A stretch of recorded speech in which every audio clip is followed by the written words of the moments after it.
Longlegs, written and directed by Osgood Perkins, the son of Arthur Perkins, who you may know from Alfred Hitchcock's Psycho. That's right, the son of Norman Bates himself, starring Nicolas Cage, Micah Monroe, Blair Underwood, Carmel Ahmet, and Kiernan Shipka. In pursuit of a serial killer, an FBI agent must uncover a series of occult clues tied to her childhood in order to stop this terrifying killing spree. The film includes themes of Satanism, nihilism, and the lengths that parents will go in order to protect their children. Hey, my name is Courtney, you can call me Quartz. Welcome to my channel. Today we are breaking down Longlegs. There are going to be many spoilers ahead, so without further ado, let's get into it.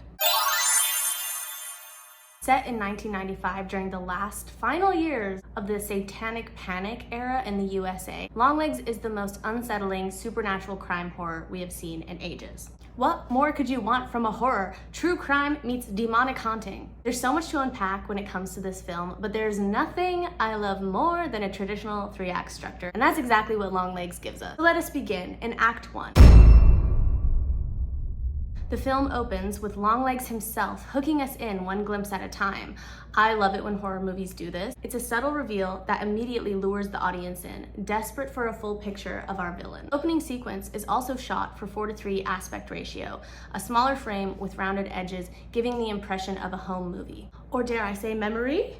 Osgood uses this storytelling technique for the purposes of time, glimpsing through a porthole back in time. And I know some people are sick of this being overdone, but I always feel like I'm in on a secret language with the filmmakers that is completely relative to the story. As the scene progresses, we get our title card and the screen reverts back to a widescreen format, relaying to the audience that we are now in the present. It is then that we are officially introduced to our main character, Lee Harker, a rookie cop who makes an incredible arrest using her psychic gifts.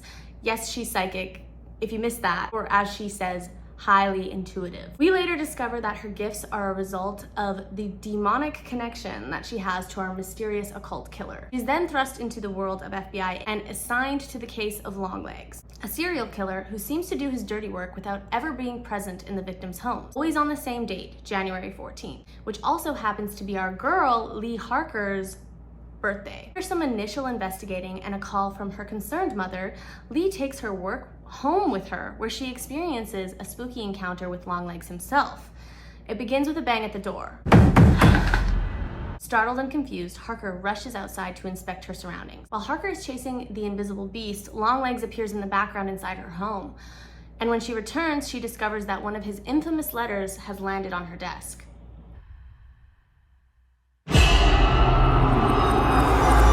We get our first hidden devil in this scene. Allegedly, Osgood Perkins hid 15 silhouetted devils in the film. I can't wait to go back and count them. But let me know if you spotted them all. It reads, "Do not open until January 14th.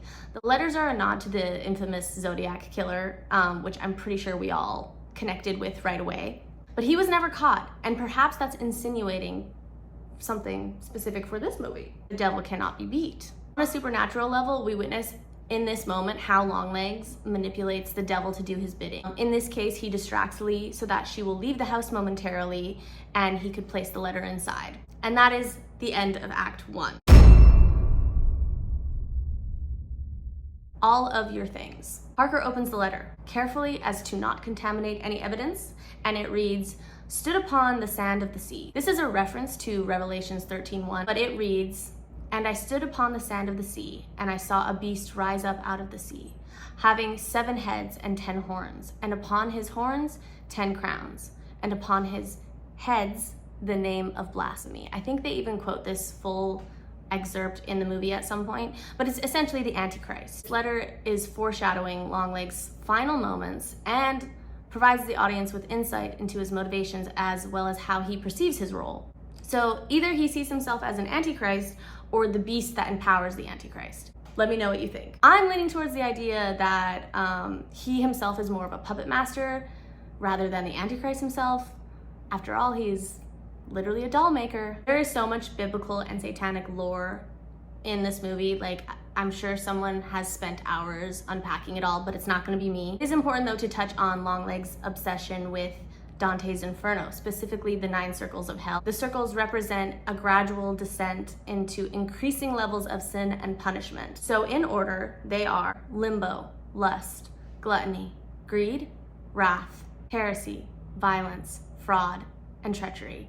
But Longlegs consistently targets 9-year-old girls, leaning into that obsession, but also the mother and father, which brings me to the inverted triangle that we have seen, which is a symbol of the unholy trinity: the devil, the Antichrist, and the false prophet. Maybe Longlegs sees these specific families as like a vessel. Maybe Longlegs see those 3 mother, father, false prophet figures in his victims, but it is Longlegs' use of this symbol that leads Harker to decode his messages and find Carrie Ann Camera, a supposed victim of Longlegs who survived. Harker takes a trip to the Camera family farm with her partner, Agent Carter, played by Blair Underwood, who I know and love from Supernatural, where he plays another FBI agent. Drop the name of his character if you can remember it, because right now I'm having the hardest time. It is there on the Camera family farm where Lee Harker and Agent Carter discover a doll buried in the floorboards of the barn attic she lays. They remove her and have her examined, to which they find a metal ball or brain inside the doll head. This is a crucial part of Longlegs' killings. Although physically empty, they are imbued with satanic power, a vessel for a demon to possess, to enter a home and become volatile. It's 47 minutes into the film when we finally get a full picture of Longlegs, Nicolas Cage as Longlegs. He makes a stop at a corner store on his way to visit Carrie Ann at the mental hospital, which is revealed later. I love this scene specifically when he races off after an awkward encounter with the young girl who is a store clerk, and he's screaming, "Take me! Save me! Meanwhile, Harker is seeing visions as they head out to interview Carrie Ann themselves. They discover a recent visitor has pulled Carrie Ann from her catatonic state, which she describes to Harker as limbo. So let's circle back to those circles of hell again. The first circle is limbo, a place reserved for those souls who died before baptism and for those who hail from non-Christian cultures. They live eternally in a castle set on a verdant landscape, but forever removed from heaven. And where has Carrie Ann been for all of these years?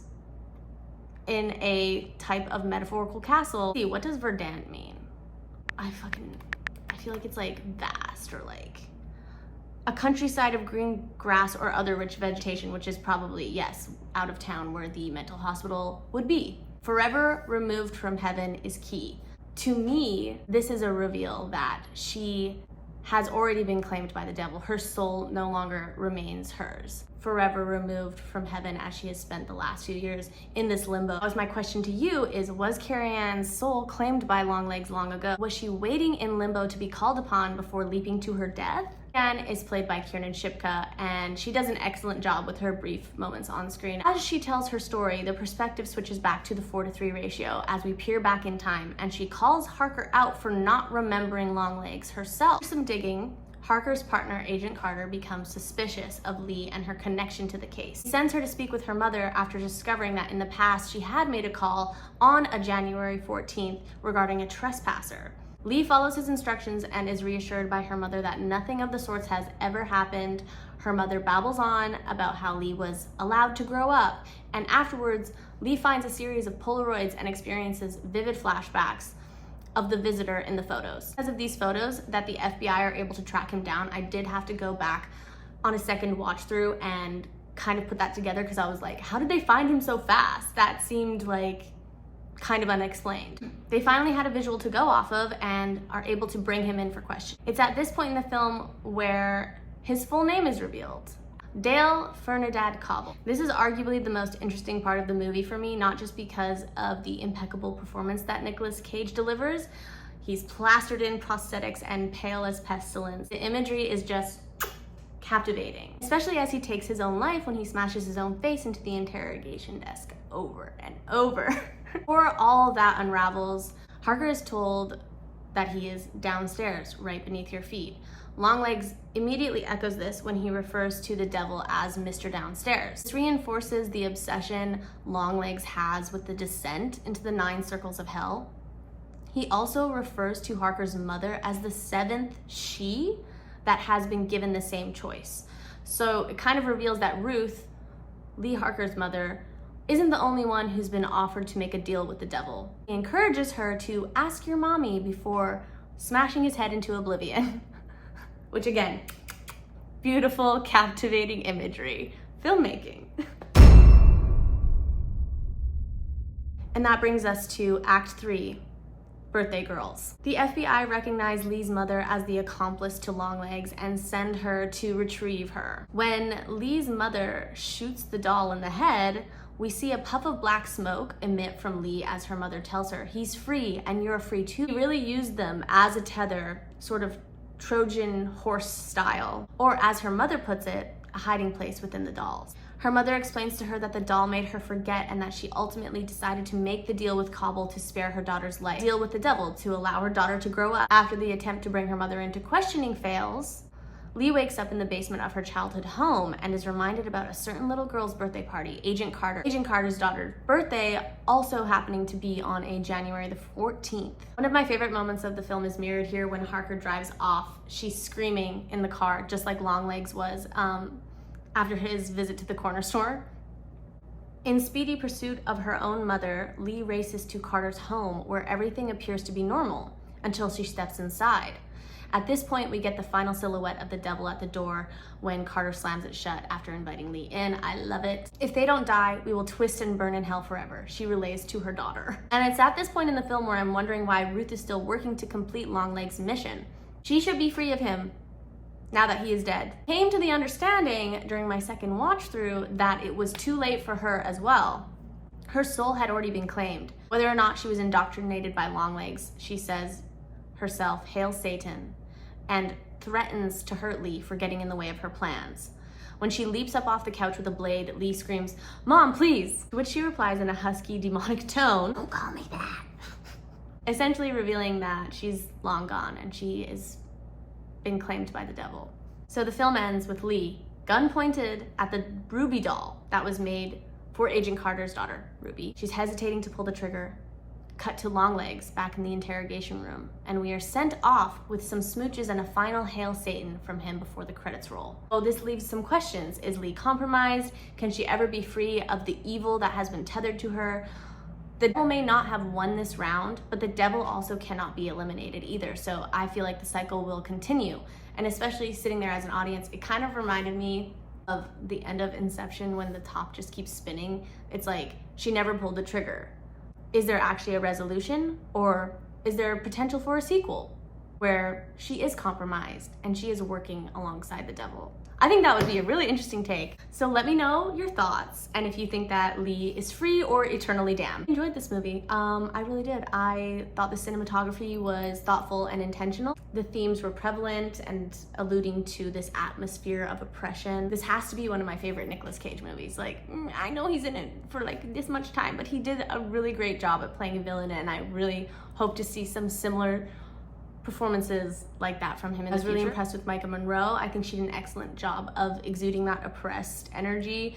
And I know that she fought for this role. She fought for her audition, and I really do wonder how much voice and body work went into her process for creating Lee Harker. Speaking of voice and body though, one of my old acting coaches is in this film. Her name is Carmel Ahmet. She plays Agent Carter's wife, who is named Anna. She taught me voice and movement back in the day, which is why it was at the top of my mind. She'd have a lot to say about the voice and body work that Nicolas Cage brought into this movie as well. The son of Norman Bates, I'd say that Osgood certainly delivered a story and characters that will not be forgotten by the horror community anytime soon, especially when you just consider the marketing that went into this movie. There's a number that you can call that plays a voice recording of Nicolas Cage as Longlegs. Brilliant marketing campaign through the media, which is why I think some people might have found this movie to be overhyped. Whether you heard about Longlegs from a poster in the paper with indistinguishable coded messages, from a number on a billboard, a true crime website, or simply through social media, I know I'll be thinking about it for a long time. Please like this video, subscribe to my channel. It's free and you'll be supporting a small baby creator. It's me, I'm the small baby creator. Thank you so much for your time if you made it to the end of this video. If you didn't, I hope Longlegs haunts you in your dreams. It's officially spooky season, so I will be seeing you next week with another horrific video.